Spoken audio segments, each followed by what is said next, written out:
শুক্রবার জুমার দ্বিতীয় খুতবার বাংলা অনুবাদ। নিশ্চয়ই প্রশংসা আল্লাহর, আমরা তার কাছে সাহায্য ও ক্ষমা চাই। আমরা আমাদের নিজেদের নফসের ক্ষতি হতে আল্লাহর কাছে আশ্রয় চাই এবং আমাদের খারাপ কর্মগুলো আল্লাহ যাকে হিদায়াত দেন কেউ তাকে পথভ্রষ্ট করতে পারে না, আর আল্লাহ যাকে পথভ্রষ্ট করেন তাকে কেউ হিদায়াত করতে পারে না। আমি সাক্ষ্য দিচ্ছি যে আল্লাহ ছাড়া অন্য কোনো ইলাহ নেই। আমি আরও সাক্ষ্য দিচ্ছি যে মুহাম্মদ সাল্লাল্লাহু আলাইহি সাল্লাম তার বান্দা ও রাসূল। মহান আল্লাহ তাআলা তাকে কিয়ামতের পূর্বে সত্য দিন সহ সুসংবাদদাতা ও ভীতি প্রদর্শনকারী হিসেবে পাঠিয়েছেন।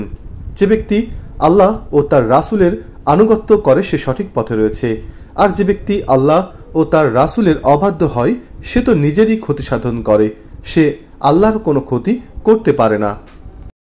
নিশ্চয়ই আল্লাহ ঊর্ধ্ব জগতে ফেরেশতাদের মধ্যে নবীর প্রশংসা করেন এবং তার ফেরেশতাগণ নবীর জন্য দোয়া করে।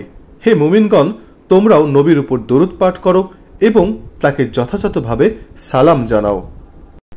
হে আল্লাহ, তোমার বান্দা ও রাসূল মুহাম্মদকে দয়া করো এবং মুমিন নারী পুরুষ ও মুসলিম নারী পুরুষ সকলকে দয়া করো। হযরত মুহাম্মদ সাল্লাল্লাহু আলাইহি সাল্লাম তার সহধর্মিণী ও সন্তান সন্ততিদের উপর বরকত দান করো। বিশেষ করে রহম করুন সাহাবীদের সেরা কোমলমতি আমিরুল মুমিনিন সাইয়্যিদিনা আবু বকর সিদ্দিক রাদিয়াল্লাহু তাআলা আনহুর উপর, ন্যায় ও স্পষ্টবাদী আমিরুল মুমিনিন সাইয়্যিদিনা ওমর রাদিয়াল্লাহু তাআলা আনহুর উপর, কোরআন সংগ্রাহক লজ্জাশীল ও দৃঢ় বিশ্বাসী আমিরুল মুমিনিন সাইয়্যিদিনা উসমান ইবনে আফফান রাদিয়াল্লাহু তাআলা আনহুর উপর, শ্রেষ্ঠ বিচারক আমিরুল মুমিনিন আলী রাদিয়াল্লাহু তাআলা আনহুর উপর দরুদ ও সালামের ধারা যেন বিরাজ থাকে।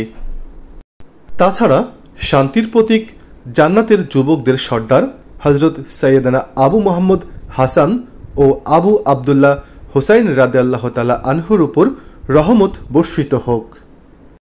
তাদের উপর জান্নাতের নারীদের সর্দার সাইয়্যিদানা হযরত ফাতেমাতুজ জোহরা রাদিয়াল্লাহু তাআলা আনহার উপর রহমত ও সালাম বর্ষিত হোক। অর্থাৎ, সাবধান, তোমরা আমার সাহাবীগণের ব্যাপারে আল্লাহকে ভয় করো। আমার পরে তোমরা তাদেরকে তিরস্কারের লক্ষ্যবস্তু বানায়ো না। যে ব্যক্তি তাদের প্রতি ভালোবাসা পোষণ করে সে আমার প্রতি ভালোবাসা বশেই তাদেরকে ভালোবাসে, আর যে ব্যক্তি তাদের প্রতি শত্রুতা ও বিদ্বেষ পোষণ করে সে আমার প্রতি বিদ্বেষ বশত তাদের প্রতি শত্রুতা ও বিদ্বেষ পোষণ করে। আমার যুগ সর্বশ্রেষ্ঠ, অতঃপর পরের যুগ, তারপর তার পরের যুগ। ন্যায় বিচারক রাষ্ট্রনায়ক পৃথিবীতে আল্লাহর ছায়াস্বরূপ। যে ব্যক্তি আল্লাহর নিয়োজিত রাষ্ট্রনায়ক অপমান করবে আল্লাহ তাকে অপমান করবেন। হে আল্লাহ, ইসলাম ও মুসলমানদের লালন করো, শিরক ও মুশরিকদের লাঞ্ছিত করো, ধর্মের শত্রুদের ধ্বংস করো এবং ইসলামের অধিকার রক্ষা করো। হে সমস্ত জাহানের প্রতিপালক, হে আল্লাহর বান্দার, তোমাদের উপর আল্লাহর রহমত বর্ষিত হোক। আল্লাহ ন্যায় বিচার ও সদাচরণ ও আত্মীয়দেরকে দেওয়ার হুকুম দিচ্ছেন এবং তিনি অশ্লীলতা, মন্দ কাজ ও সীমালঙ্ঘন থেকে নিষেধ করেন। তিনি তোমাদেরকে উপদেশ দেন যাতে তোমরা উপদেশ গ্রহণ করো। সুতরাং তোমরা শুধু আমাকেই স্মরণ করো, আমিও তোমাদিগকে স্মরণ করব। তোমরা আমার প্রতি কৃতজ্ঞ হও এবং কৃতজ্ঞ হইও না।